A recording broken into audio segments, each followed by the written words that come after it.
What do you mean? We're back again with some more Ghostface today. Pretty exciting, I gotta say. And we put on our scary movie mask here because we're just trying to chill, trying to vibe, as you probably would have assumed, even with my knife choice. A pretty weird looking knife, not one of my favorites. Which knife tier list is coming soon? Don't you guys worry.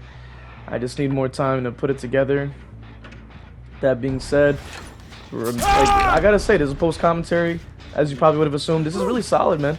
We were able to get that early stock, and then we got the basement too. It's a great combination. There's no window there on the side of the basement, so they're forced to go to the other side. We're putting them in the back of the basement. We got the first down. This is the kind of pressure you can achieve with Ghostface, man. It may not be like eliminating somebody out of the game like Myers or Tombstone, but hey, this is still pretty close. I would honestly have to say, you got some very, very strong pressure. The stalking and the ability to just be able to stalk people individually really allows me to create a lot of pressure. Now you're gonna see me crouch walking around here mainly to try to buy me more time to get more stalking, because we don't want to lose our power just yet. You just want to get a little bit more, and then about halfway is fine. We just grab our glyph, and we make our way back over, because we know they're gonna try to find some way to get to the basement. But we pretty much have the best defense here, because they only have one angle they can come from, which is going to be that front area of the garage and the window. So from here, we pretty much just keep holding them back with our proximity. They're very scared. They're going to start pointing, trying to get your attention, crouching, hiding, doing everything else except saving. So this is the best way you do it. Look at that. Look at Goofy. And and an ass clown over there is already, quite literally, is already done. So, what I do is I mark both of them. And see, the only one like pointing, and then they get downed. The other one flew off. I don't know where he's going. So now, guess what we're going to do? We're going to put the other one in the basement. And here's where the kicker is, right? Because now they have to go to the back hook, so they can't body block. So then I'll immediately be able to just go ahead and put him right there on the front hook. And then we start going right after Dwight. He's already done death now. Oh, at 4 gens. They're already going. We're about to eliminate somebody. We hit Nia so she can't body block, and then we just continue to follow them. She's still trying to get in the way. Slams on a pallet for no reason. We don't care about that. We just keep following. Because now Ace is gonna have to make a risky play to try to come in for another save, which, as you can see, he's just lingering because he can't come in and try to body block. He's one shot, so he's just gonna go down. So now Dwight has no choice but to go down. Very simple stuff, man. Now we just get him out of the way. Now we got the ultimate pressure. We just eliminated somebody, and I'll take a wild guess who we're gonna go after now. We're going after Vittorio. You go after Vittorio because he already took a hook. The other ones didn't, so we don't care about them. Now I'm trying to get more stalking on the Ace. He just continues to hide. He's really afraid. Yeah, we ended up marking Vittorio. Which wasn't intended, but I mean, it'll take the free points, right? So we just follow the blood trail, we see him in the background. Ace thinks, oh yeah, he's gonna chase me. He's gonna chase me. No, I don't care about you, Ace. Get out of my way. We worried about Vittorio, goofy ass. We know he's gonna vault. Yeah, I wasn't close enough to get the lunge the first time, so you just gotta go bait the vault. Which now that's another hook from us. And then starts shining it at the sky like Batman's not gonna save you. Like, come on, man. Get with the program. Put him right there. That's second state. Go ahead and give that a little kickarooski. We're going in. We're going crazy. Right? So then we make our way around. We notice that Ace once again starts crouching around like a bozo. I mean, classic Ace, right? Let him run off. Who cares about him? Who cares? We're not worried about him. We're not worried about him one bit. We're worried about Nia. We want to at least get an M1, which you see her crossing over by Shaq, right? So what we do is we cut off the angle by going this way. Now, we're showing the light just to push them backwards, buy us more time, right? Get the free pallet out of it, we break it, Ace has to come in for the save. Now, if Ace wants to body block, he gets one-shotted, so that's a bad play on his part. He shouldn't do it. He doesn't know, though. He doesn't know, but we still have the opportunity. We go after Vittorio, he's literally the next one coming, like, just on death. So right here, we utilize our cloak to hide the red light. And we were able to just go for the M1 because I have Enduring anyway. So even if they drop the pallet, that's Spirit Fury, like charged. If I if I end up getting stunned, but we're still gonna get the M1. We got him out of the game. Pretty simple stuff. Get him out of the way and get our glyph. get our challenge, get our BP, do what we need to do. And we just started breaking this for more Spirit Fury, because the Nia did drop it earlier when I was baiting that I was going to chase them. So, once again, smart plays here. Down to 3 gens, there's only 2 people left. What are they going to do now? Nothing. They can't do anything. So now we didn't see Deadlock blocking that gen. We activate our cloak in the middle of the field here so we can start stalking the Nia. Now, I know we're not really leaning off of anything just yet, but that's because we don't have anything to lean off of. We lean off of this, look at that. All of that stalking speed, look at that. And then we get close enough, activate it before they reveal, and then they immediately will go down, even if they did have the pallet to work with. There was no way they would be able to make anything. Now keep in mind that, which I will mention this in the Ghostface like robe tier list, you know, or the outfit, if you will. But a little like tidbit of wearing, you know, like the classic robe is really the fact that you're wearing like dark clothing, and it can offer a little bit of that extra, like, you know, help. Especially with a map that's a little bit dark. So if you're, say, playing on, same with like you're playing with the blighted outfit, maybe the bright orange might reveal you a lot sooner, you know, that you're stalking them than say the full black, you know, outfit. Now, that's like, which is probably like, you know, maybe super like min-max. I just personally just like the robe because it represents, you know, the more original, you know, Ghostface that we're used to, if we're talking about the Fun World character or the Scream franchise. Now, of course, the pettiness begins. He wants to start flying into lockers, so I can't get the swing. Really makes no difference. I still got the down like I wanted anyway, so it really didn't matter. But as you can also see, they both have the same name, so like some lettering or something like that. So they probably ended like at least a 2-man swift. It could have been a 4-man, honestly, but at least a 2-man swift. Which was honestly hilarious. We were able to completely wipe the floor with these clowns. It was that easy. Truly.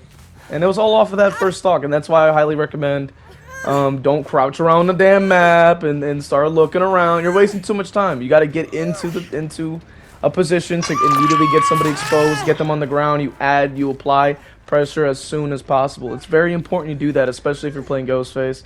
The build I use is very crucial for that.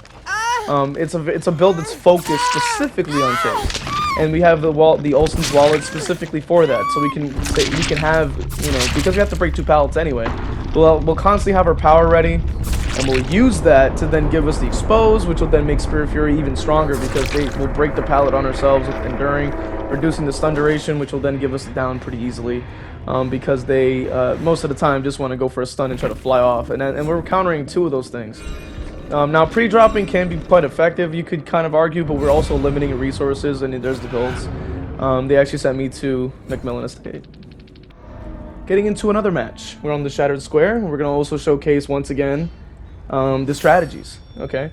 The things that you can utilize. Now, we have our Scream 6 outfit this time. Got Bloody Knife, Zombie Ghostface Mask, which I have to honestly mention because I just have to. I need to as a Scream enthusiast, if you will.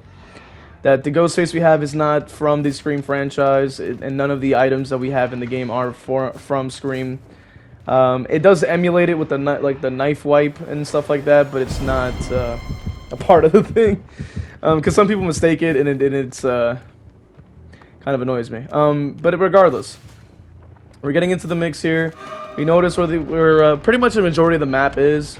But we're trying to, like, when we have people stalked, I try to ignore them and focus on people that don't have any stalking at all, so that we can apply more pressure that way. Now, we're activating the cloak early so we can then stalk around the corner. That's something I like to do, because they're going to have to turn the corners, so they're kind of forced into that situation.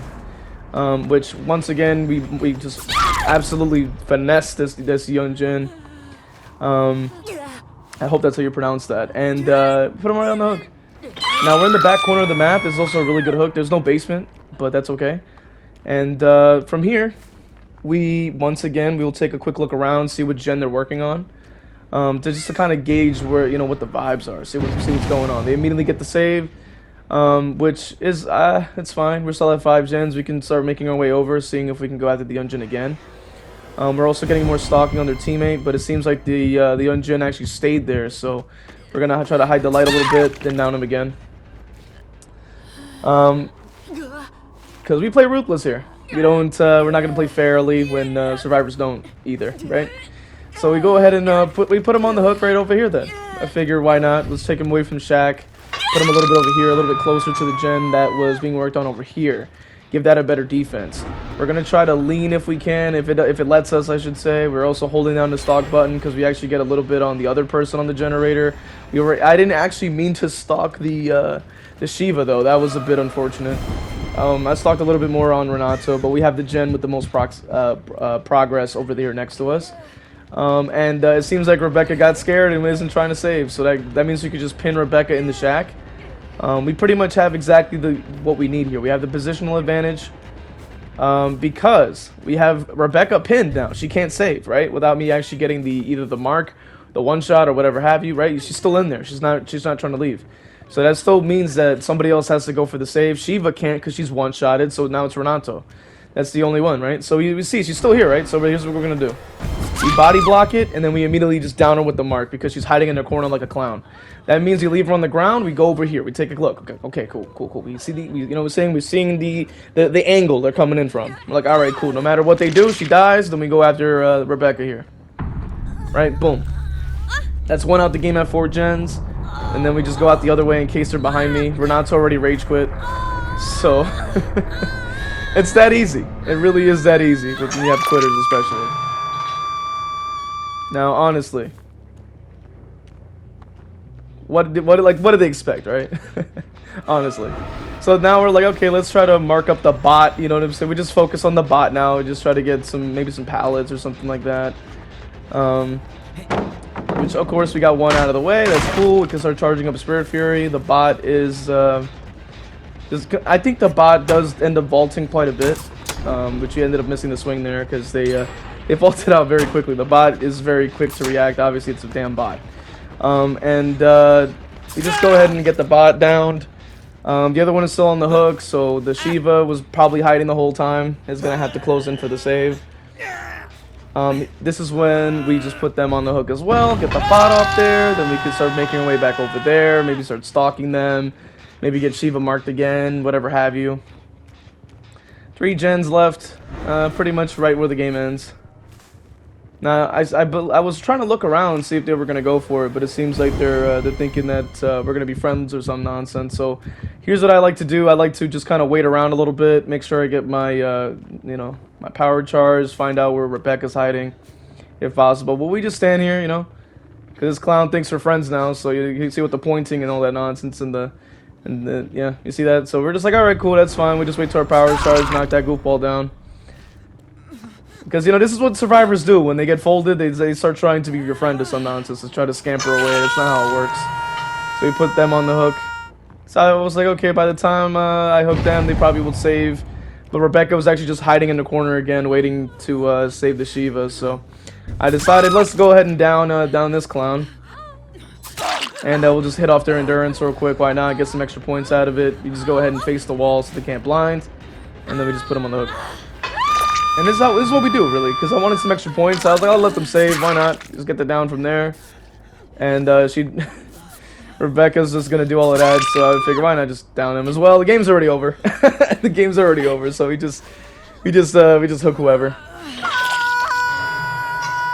Yep, just trying to maximize my points, you know what I'm saying? We are trying to get to P100 Ghostface, so everything counts. Everything really does add up, so it would be ideal. So we go ahead and put them on the hook as well. And that's a 4K. Let's try to jump into the next one.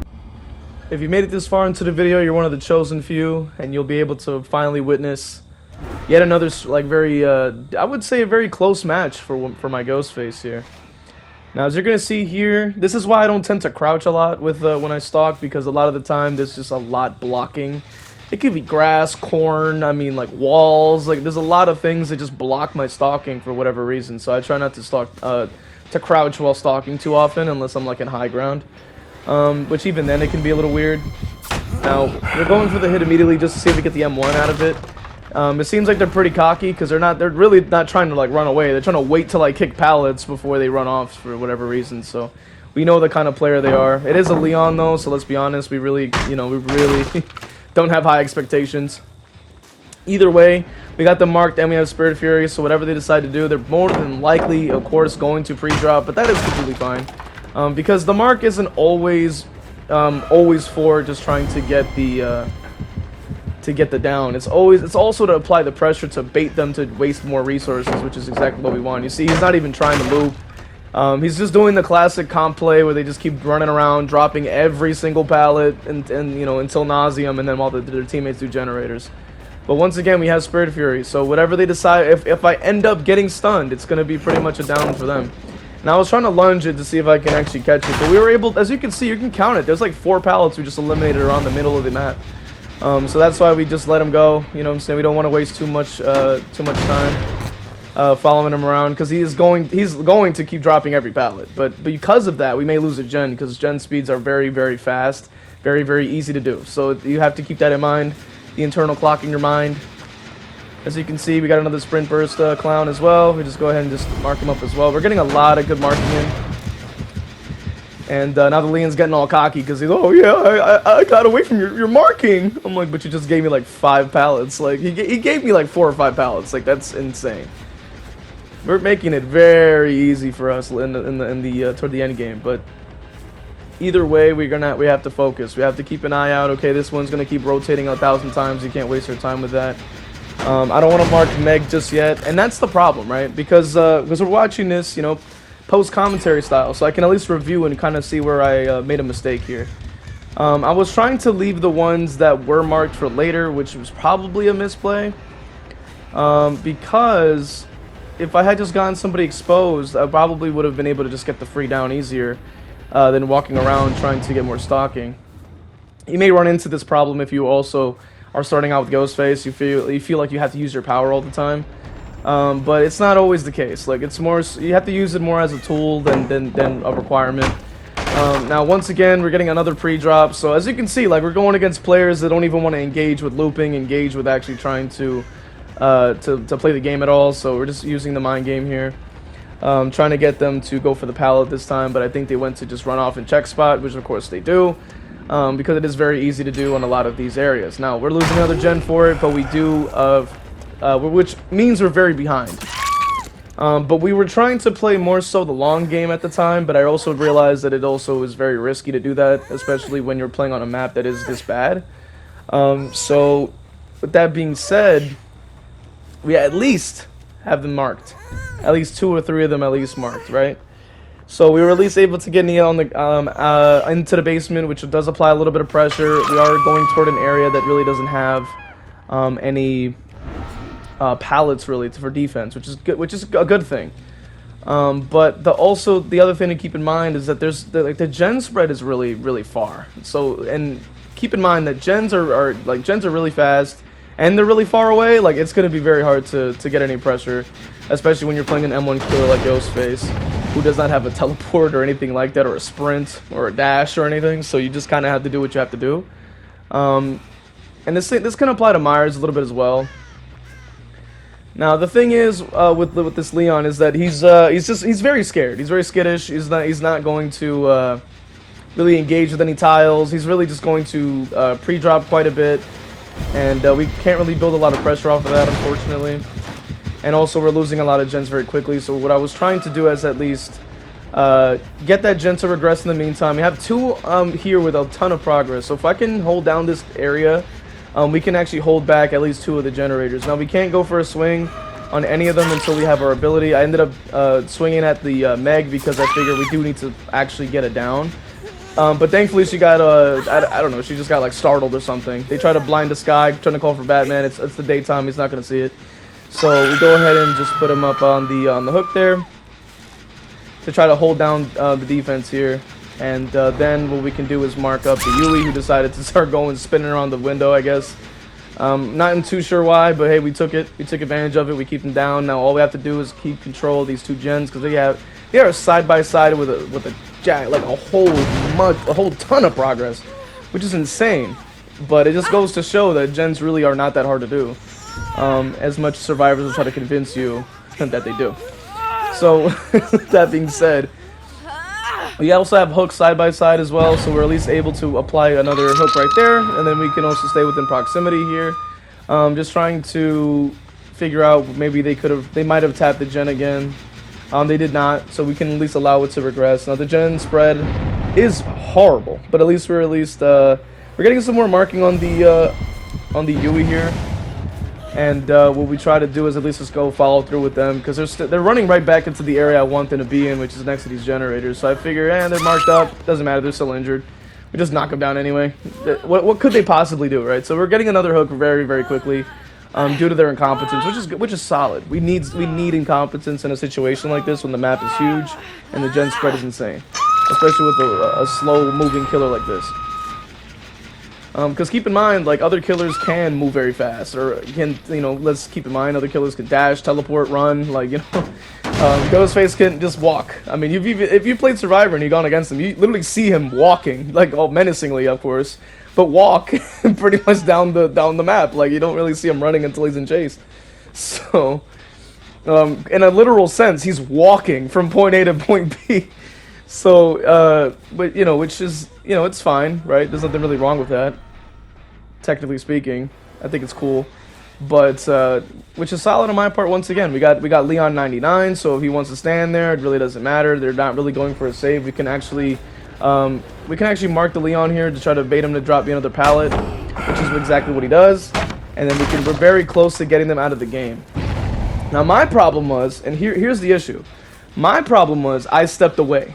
I let them end up getting the save. Now she is quitting, right? Which is good. We're waiting out the BT and stuff like that. Just trying to wave at him to tell him to start running or something like that. But I really could care less. We just immediately go for the kill, because we need to kill at 2 gens. It's already 2 gens in like a half or so. It's probably down to 1, maybe. Who knows at this rate. Now we know Leon's gonna start using the check spots. We at least got 1 person out of the game. That's exactly what we needed. And the gens that were here have been regressing for quite a bit of time. So that's good for us. We're at least able to hold back that. And then we have to basically use the middle gen as our 3rd one for defense, because that's the closest one we have. We don't have much.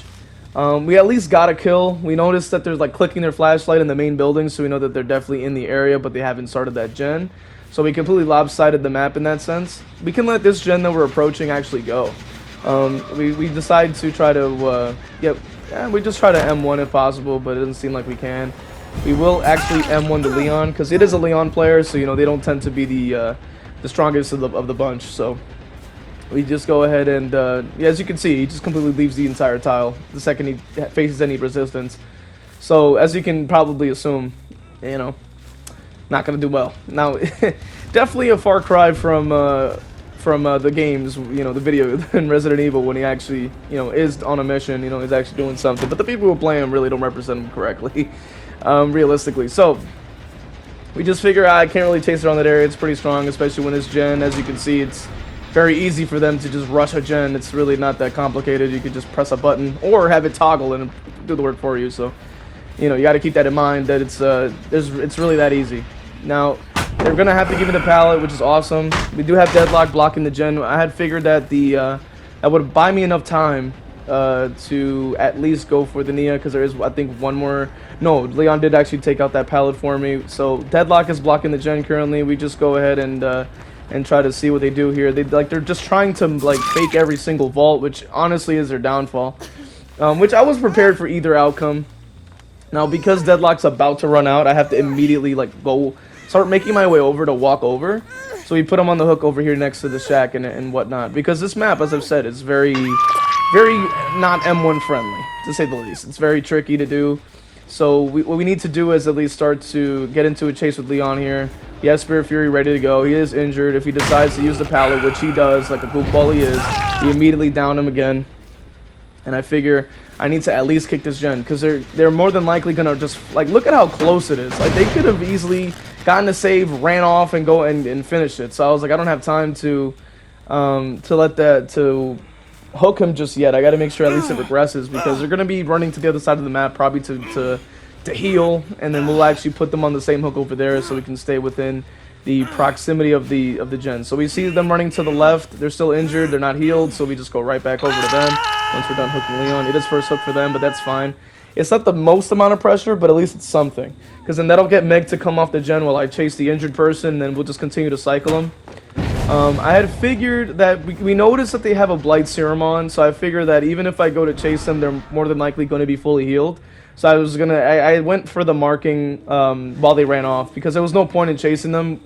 Because keep in mind, they have a speed boost, and then by the time I even can catch up to them, because it is a giant map, they can easily just be fully healed by the time I reach them. So Leon once again doesn't get healed. He's going back for the gen. We have to kick it. We have to. It's literally like about to go off. Like we need a little bit of progression to buy us time. Now Meg was hiding, I guess, in the shack for whatever reason, so that at least helps us out. We leave them on the ground for just a second just to make sure the gen. We see Leon's going off into that direction, so we actually go ahead and focus on try to focus on him, because we need the Meg to sit there for a little bit so we can actually buy more time. But Leon's running way too far, and I figured that the Nia might be able to close in from the other side. So I was like, it's not. As you can see, I'm kind of trying to figure out like the play here. Like what is the strategy that we're going to try to utilize, because we are in a bit of a tight spot. Because if I leave the area, they might pop the gen. But they are also both injured, so at least if they do close in, it is an easy hit. So it's like, you know. And I figured at least they're kind of running off. They're gonna have to start a brand new gen, more than likely. So we just get the Meg on the hook now. That second state, we're holding on to the game by a thread here. Gen is still regressing, which is solid. I can probably leave it there to regress while they blow up whatever they're doing over there. And then we decide to shroud up just because they are injured and they're not really healing. It should be pretty easy to keep an eye on. Now they're trying to reveal. We do end up trying to mark up the Leon a little, but I figure that there must be somebody trying to rotate around to get that heal, which Leon, I guess, didn't realize I was still there. So as you can see, another gen is already about to fly, just further proving, you know, that it's really not that hard to just push a gen. So we immediately decide to go for the basement. Also had a challenge for it, but mainly because it is the closest hook. We put them right there just to apply a little bit more pressure. They get them on second state, and then we realize at least one or two of them should be on death hook. So ideally we decide, okay, we have to go over to the shack again and see where the cards lie, see where you know everything's landing at. We know that the gens regress enough where they can't immediately pop it, especially if it's a possible adrenaline play. Now I figure I have to let them run off again. You see that the gens regress enough, I would say, but we're you know, due to the 3-gen mechanic, we are a little bit limited in terms of regression right now. But at least we know that the Meg went off to go heal, and she's gonna have to go for the save. So if they're still injured, we're just gonna see if we can get them to do that. Now, the reason I went for the swing there is that I realized that they are injured, and because I think in their mind they thought, okay, I faked twice, so he's gonna think I'm like gonna fake it again. But I figured that the area that I'm going to, there's just no way for them to really fake it, and then it ends up costing them, which is solid. Now what I try to do here is I try to lean off the stairs here to get the Meg stocked up as much as possible. Not really to mark Meg, but mostly to have them like for later, because I figure Leon's one shot, we don't have to worry about them too much. I just want to make sure I can, you know, just pretend I'm chasing him for enough time to get me the charge, and then we just knock him down when we get the chance. So that's why we're not going for any swings. So that's why we then, of course, she gets stuck on the on the crate there. I think she got startled possibly from the mark, because it does make a big boom when you do get like marked or something. So she was probably kind of confused, and then it just kind of like boom, you're marked, and then just get down right after. It's pretty funny. Now we were like, you know, we were able to spot Leon over there, so then we realized, okay, we can activate our shroud now, because they can't really reveal us while marked. So he kind of panicked, I guess. He was trying to fake the vault, thought I bit the bait, but I didn't. So I wanted to make sure I stared at him for a while, so that he knew, and I gave him a big no, the little backwards, forwards no, so that he understands. And then we give him the bags as well, you know what I'm saying? It's customary, you have to do it, you know? Especially with this Leon, who actively got like dismantled his team slowly but surely. He dismantled his team. That's why keeping him alive was probably the most important play. And then I obviously went for the basement because I wanted to get my challenge. But still, it was a solid play, for sure. It was definitely a solid play for sure, and it was really good to see. So that's why we give him a nice little hit on the hook as well. Once again, one of the best, one of the closer games, especially But we were able to at least utilize strategies and utilize our positioning and whatnot, and also taking advantage of their cockiness. So we give them a couple bags as well. You know what I'm saying? You have to do it. You have to do it. Because keep in mind, they'll do the same thing to you if they won, right? So you're just doing it back. You know what I'm saying? I always save the BM for the end because it's the most fair, I would say. You know, even though Survivor players tend to get pretty salty about it in the comments. It's really interesting because they're the same people who will more than likely teabag the killer themselves at the exit gate. So that being said, thank you for watching. If you made it this far, leave a like, comment, and subscribe. Do all the YouTube things for me. Become a member for exclusive content. And hopefully I'll see you in the next gameplay. Where we will try to break down a little bit more of my games to kind of see if we can extract any information and see if I can improve as a killer player.